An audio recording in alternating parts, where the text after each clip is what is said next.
സാന്ദ്രാനന്ദാവബോധാത്മകമനുപമിതം കാലദേശാവധിഭ്യാം നിർമുക്തം നിത്യമുക്തം നിഗമജടസഹസ്രേണ നിർഭാസ്യമാനം അസ്പഷ്ടം ദൃഷ്ടമാത്രേ പുനരുപുരുഷാർത്ഥാത്മകം ബ്രഹ്മതത്വം തത്താവത്ബാധിതാക്ഷാത് ഗുരുഭവനപുരേഹന്തഭാഗ്യം ജനാനാം. നമസ്കാരം. സനാതന ധർമ്മസംഹിതകളിലെ വിജ്ഞാനശകലങ്ങൾ പങ്കുവയ്ക്കാനായുള്ള നാദശ്രീ ചാനലിലെ മറ്റൊരു ഭാഗത്തിലേക്ക് എല്ലാവർക്കും സ്വാഗതം. പ്രിയരെ, ചാനൽ സബ്സ്ക്രൈബ് ചെയ്യാനും ലൈക്ക് ചെയ്യാനും ഓർമ്മപ്പെടുത്തിക്കൊള്ളുന്നു. സബ്സ്ക്രൈബ് ചെയ്ത് ലൈക്ക് ചെയ്ത് സഹകരിച്ചവർക്കെല്ലാം നന്ദി രേഖപ്പെടുത്തിക്കൊള്ളുന്നു. ശ്രീമദ് നാരായണീയത്തിൽ 59-ാം ദശകം ആദ്യത്തെ ശ്ലോകമാണ് നമ്മൾ പറഞ്ഞു വെച്ചത്. തത് ബഭുർനവകളായ കോമളം വൃത്തം രഥോദ്ധത പ്രേമദോഹനമശേഷമോഹനം ബ്രഹ്മതത്വപരചിന്മുദാത്മകം വീക്ഷ്യ സമ്മുമുഖുരന്വകം സ്ത്രീയാ.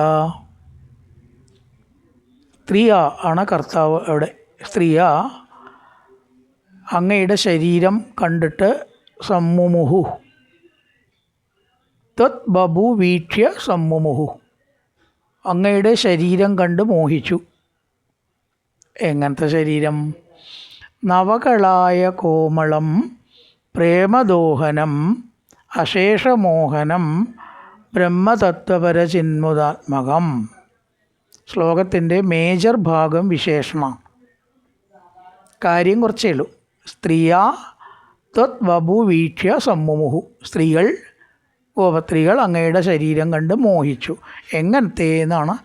നവകളായ കോമളം, കായാമ്പൂ പോലെ നീലനിറമുള്ളതും സ്നേഹത്തിൻ്റെ മൂർത്തിമത് ഭാവമായിട്ടുള്ളതും എല്ലാവർക്കും സമ്മോഹനം മോഹനാത് മോഹത്തെ ഉണ്ടാക്കുന്നതും ബ്രഹ്മതത്വപരചിന്മുദാത്മകവും ബ്രഹ്മാനന്ദത്തെ കൊടുക്കുന്ന സൗന്ദര്യമാണ്, ലൗകിക സൗന്ദര്യമല്ല. അത് കണ്ട് ഗോപസ്ത്രീകൾ മോഹിച്ചു. ഇനി അടുത്തത് മന്മഥോന്മദിതമാനസ ക്രമാത് ക്രമാത് പ്ലസ് ത്വത് വിലോകനം ക്രമാത്വവിലോകനം ത്വവിലോകനരഥാർത്ഥതത്തതാ ഗോപികാത്തവനസേഹിരേഹരേ കാനനോ ഭഗതിമപ്യകർമുഖേ. ഇവിടെ നമ്മൾ പറഞ്ഞതിൽ നിന്ന് ഒരു ചെറിയൊരു വ്യത്യാസം നമുക്ക് കാണാം. മന്മഥോന്മദിത മാനസ, കാമദേവൻ മനസ്സിനെ മഥനം ചെയ്യുക നിമിത്തം. അപ്പോൾ ഗോപസ്ത്രീകൾക്ക് കൃഷ്ണനിൽ പരപുരുഷൻ എന്ന നിലയ്ക്കല്ലേ സ്നേഹമുണ്ടായി? അല്ലെങ്കിൽ മന്മഥനെ അവിടെ കൊണ്ടുവരണോ, അവതരിപ്പിക്കണോ എന്നൊരു സംശയം ഉണ്ടാവാം. അതിന് ഭാഗവത്ത് തന്നെ പല സ്ഥലത്തും പറഞ്ഞിട്ടുണ്ട്. ഏത് രീതിയിൽ മനഃകൃഷ്ണേ നിവേശയേത്, മനസ്സ് കൃഷ്ണനിൽ വന്നാലും അതിൻ്റെ ഫലം പോസിറ്റീവാണ്, നല്ലതാണ്, മുക്തിയാണ്. അപ്പം കൃഷ്ണനെ കൊല്ലണം കൊല്ലണം കൊല്ലണം കൊല്ലണം കൊല്ലണം, അതുകൊണ്ടും ദോഷമില്ലാത്രേ. അങ്ങനെ കംസൻ വിചാരിച്ചു, ശിശുപാലൻ വിചാരിച്ചു, രാവണനോ 10 തലയുടെ ബുദ്ധിയുള്ള രാവണൻ അങ്ങനെയാണ് വിചാരിച്ചു. ഏതോ ഒരു ഘട്ടത്തിൽ എന്താ എനിക്ക് രാമനിൽ ചേരാൻ വേണ്ടി എന്നോട് യുദ്ധം ചെയ്യാൻ രാമൻ വരാത്തത് ചോദിച്ചു അത്രേ രാവണൻ. അപ്പോൾ യുദ്ധം ചെയ്ത് മരിച്ച എന്താ ലക്ഷ്യം? രാമന് ചേരലാണെന്ന് നല്ലോണം അറിയായിരുന്നു രാവണനെന്നാണ്. അപ്പോൾ ശത്രുതാഭാവത്തിലാണെങ്കിലും മനസ്സിന് ദൃഢത വന്നാൽ അതിൻ്റെ വിഷയം ഭഗവാനാണെങ്കിൽ വേറെ ഏതെങ്കിലും ഒരു എക്സോ വൈയോ പരപുരുഷനിലോ മനസ്സ് വന്നില്ലല്ലോ. എന്നാ കഥ കഴിഞ്ഞ് തന്നെ. മന്മഥൻ നമ്മളെ കൊല്ലും എന്നാണ്. ജീവനോടെയും കൊല്ലും, ജീവനല്ലാണ്ടെയും കൊല്ലും. പക്ഷെ അതല്ല ഇവിടെ. ഈശ്വരനിലാണ് ആ മന്മഥൻ ഇവരുടെ മനസ്സ് കൊണ്ടുചെന്ന് എത്തിച്ചത്. മന്മഥോന്മദിതമാനസ, ചേതസ എന്നും ആവാം, ചില ഗ്രന്ഥങ്ങളിൽ ചേതസ എന്ന് കാണാം. മന്മഥോന്മദിതമാനസ ക്രമ തദ്വിലോകനരഥാസ്തതത്തതാ. നല്ല വൃത്താണ്. അങ്ങയെ കാണാനുള്ളതായ താല്പര്യം വളരെയധികം വർദ്ധിച്ചതിനാൽ ത്വദ്വിലോകനരത തതത്തത അവിടെ എന്തിനു വേണ്ടി കാട്ടിലേക്ക് പോകുന്നത് സഹിക്കാൻ വയ്യാതെ ഗോപിക തവന ന സേഹിരേ ഹരേ ഭഗവാന്റെ ആ ഒരു സാന്നിധ്യം ഉണ്ടാകുമ്പോഴത്തെ സുഖവും ഇല്ലേ. ഗുരുവായൂർ പോയി അവിടുന്ന് ഇങ്ങോട്ട് പോരുമ്പോൾ ഈ പ്രാരബ്ധത്തിലേക്കാണ് വരുന്നത്. അവിടെ നമ്മൾ മനസ്സ് വളരെയധികം യോജിച്ചാൽ പിന്നെ അങ്ങോട്ട് പോരാണ്ടൊരു ധൃതിയേ നമുക്കുണ്ടാവില്ല എന്നാണ്. അതൊന്ന് തീർച്ചയാക്കാൻ നമുക്ക് ഗുരുവായൂരപ്പനോട് എത്രത്തോളം സ്നേഹമുണ്ട്. പോവാ എന്ന് പറഞ്ഞാൽ അതാരും എന്തോന്ന് വേണ്ടി പോയി എന്നല്ലാണ്ട് ശരിക്കല്ല എന്നർത്ഥം. അവിടെ എന്തൊക്കെയോ തിന്മകളുണ്ടായിക്കോട്ടെ, അത് കാണാനല്ലല്ലോ നമ്മൾ പോണത്.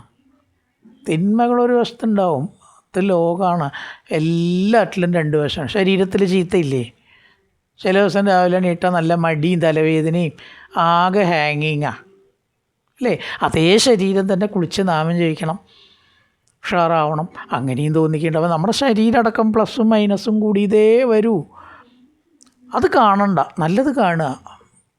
അങ്ങനെ നോക്കുന്നവർക്ക് ഗുരുവായൂരായാലും മറ്റ് മഹസന്നിധിയിൽ നിന്നും ഈ പ്രാരബ്ധത്തിലേക്ക് പോരണന്നേ ഉണ്ടാവില്ല എന്നാണ്. വളരെ ദുഃഖാത്രേ പോരണത്. ഇനി എപ്പോഴാണാവോ ഇവിടെ വരാനായിട്ട് സാധിക്കുക? അങ്ങനെ തോന്നിയാൽ അയാൾക്ക് ആ ഭഗവാനോടുള്ള ബന്ധം ശരിക്കുള്ള ദിശയിലാണ് എന്ന് നമുക്ക് ഉറപ്പിക്കാം. അതിൻ്റെ ടെസ്റ്റാണ് അത്. ഇവിടെ ഈ കൃഷ്ണൻ രാവിലെ പോയാൽ വൈകുന്നേരം വരും, അത്രയ്ക്കേ ഉള്ളൂ. അതുപോലും ഇവർക്ക് സഹിക്കാൻ വയ്യാണ്ടായി. ഗോപിക സ്തവന സേഹിരേ ഹരേ കാനനോപഗതി തേ കാനനോപഗതി ഗോപിക ന സേഹിരേ. അങ്ങയുടെ കാട്ടിലേക്കുള്ള യാത്ര ഇവർ സഹിച്ചില്ല. കാനനോപഗതി ന സേഹിരേ. കാനനോപഗതി കാട്ടിലേക്കുള്ള യാത്ര, പോക്ക്. എപ്പോൾ അഹർമുഖേ പകൽ. അഹം എന്ന് പറഞ്ഞാൽ പകൽ, സപ്താഹം എന്ന് പറഞ്ഞാൽ പകലേ പാടൂ. അഹസ് എന്നുള്ളതിനാണ് അഹം എന്ന് വന്നത്. അപ്യഹർമുഖേ, പകലത്തെ അങ്ങയുടെ വിരഹം, പകൽ മാത്രമേ ഉള്ളൂ, അതുപോലും രാത്രിയായ തിരിച്ചെത്തും. അത്ര നേരം പോലും അവർക്ക് സഹിക്കാൻ സാധിച്ചില്ല. ഇഷ്ടമുള്ള ഒരാളങ്ങനെ പിരിഞ്ഞാൽ അങ്ങനെയാണല്ലോ. മന്മഥോന്മതിത മാനസാക്രമാൻ ത്വദ്വിലോകനരതസ്തതസ്തത. അങ്ങേ തന്നെ കണ്ടിരിക്കുക. അതിനുള്ള താല്പര്യ നിമിത്തം ഗോപിക അഹർമുഖേ തേ കാനനോപഗതി ന സേഹിരേ. പകൽ സമയത്തുള്ള അങ്ങയുടെ പോക്ക് പോലും അസഹ്യമായിട്ട് അവർക്ക് തോന്നി. ഗോപിക തവന സേഹിരേ ഹരേ കാനനോപഗതി അഭി അഹർ മുഖേ.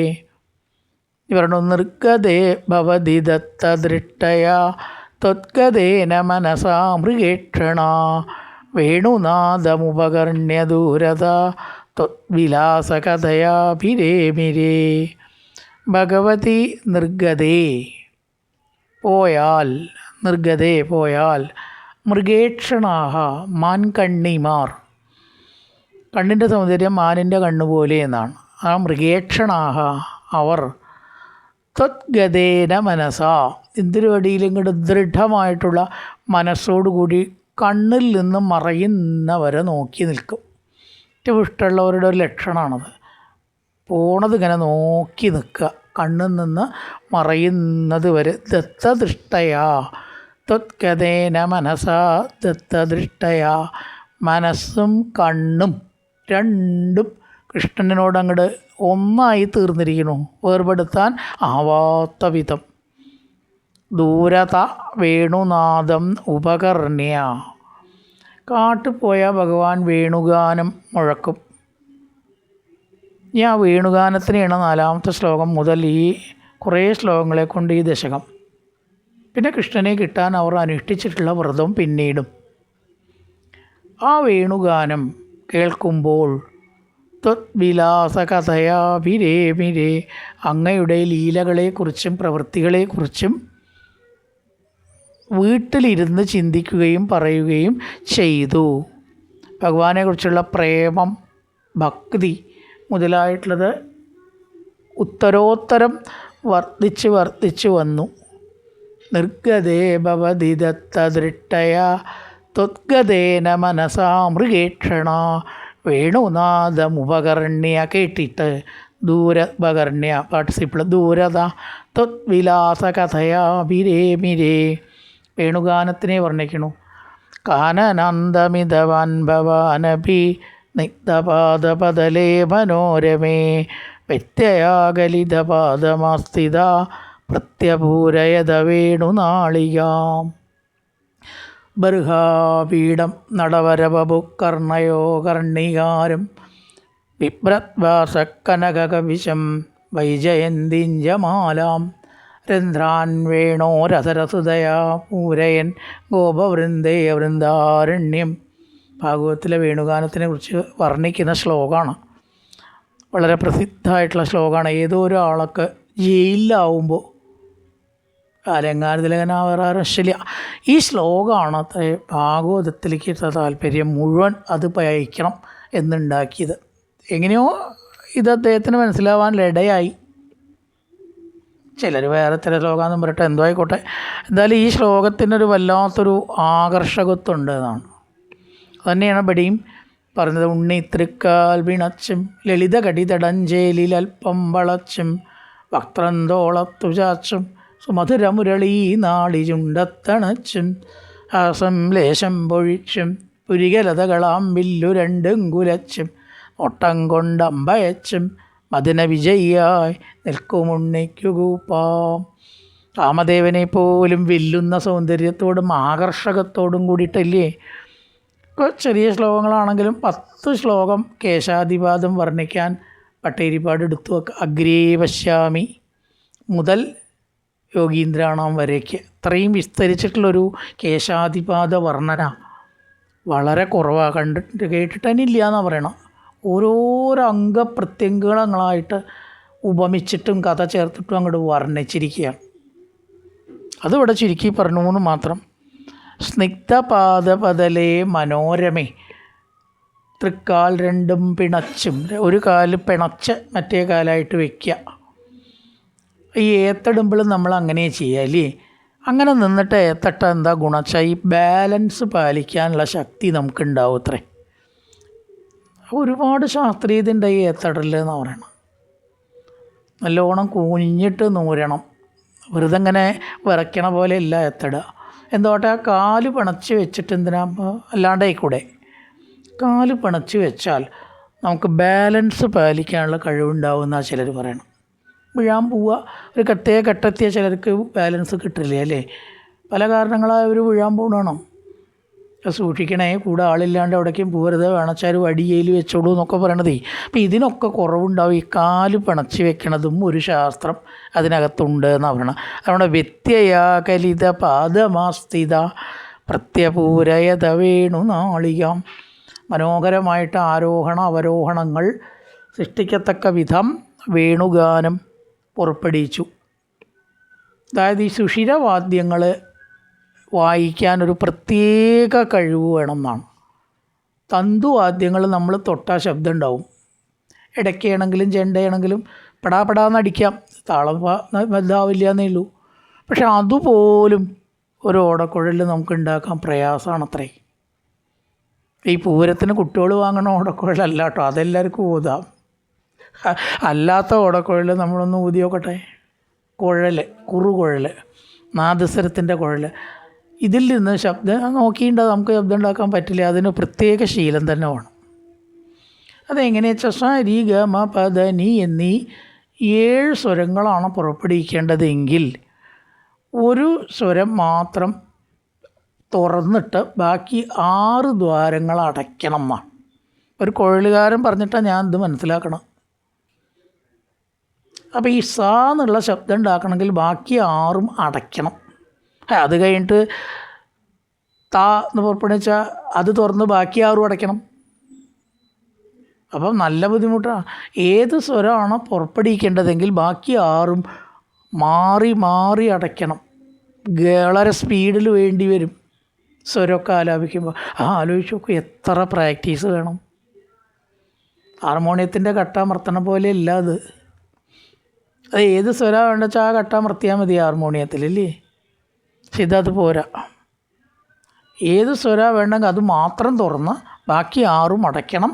അത് വേണ്ട വേഗതയിൽ ചെയ്യും വേണം. അപ്പോൾ എത്ര പ്രാക്ടീസ് വേണം ആലോചിച്ച് നോക്കും. പക്ഷേ ഈ വേണുഗാനത്തിൽ നിന്ന് പുറപ്പെടുന്ന ശബ്ദം നമ്മുടെ രോഗത്തിനെ മാറ്റാനും പ്രഷറ് ഷുഗറ് നല്ലൊരു മരുന്ന് കഴിച്ച ബലാത്രേ കുറച്ച് നേരം സംഗീതം തന്നെ കേട്ടാൽ മതി എന്നാണ്.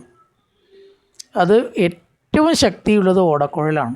ഗവേഷകർ കണ്ടെത്തിയിട്ടുണ്ടത്. മനസ്സിൽ സമാധാനം തരാൻ എല്ലാ ആരോഹണ അവരോഹണങ്ങളും വളച്ചെടുക്കാൻ ഇത്ര പറ്റിയിട്ടുള്ളൊരു ഉപകരണം വേറെ ഇല്ല എന്നാണ്. അത് ഭഗവാൻ പുറപ്പെടുവിച്ചു. അതിനെക്കുറിച്ച് ഇവർ ഗോപികൾ പറയുന്ന രീതിയിലാണ് ഭാഗവതത്തിൽ അത് അവതരിപ്പിച്ചിരിക്കുന്നത്. കാനനന്ദമിതവാൻ ഭവാനപി സ്നിഗ്ധപാദപതലേ മനോരമേ വ്യത്യയാകലിതപാദമാസ്ഥിത പ്രത്യപൂരയത വേണു നാളിക. ശുഭദിന ആശംസകളോടുകൂടി ഇന്നത്തെ ഭാഗം നിർത്തുന്നു. നമസ്കാരം.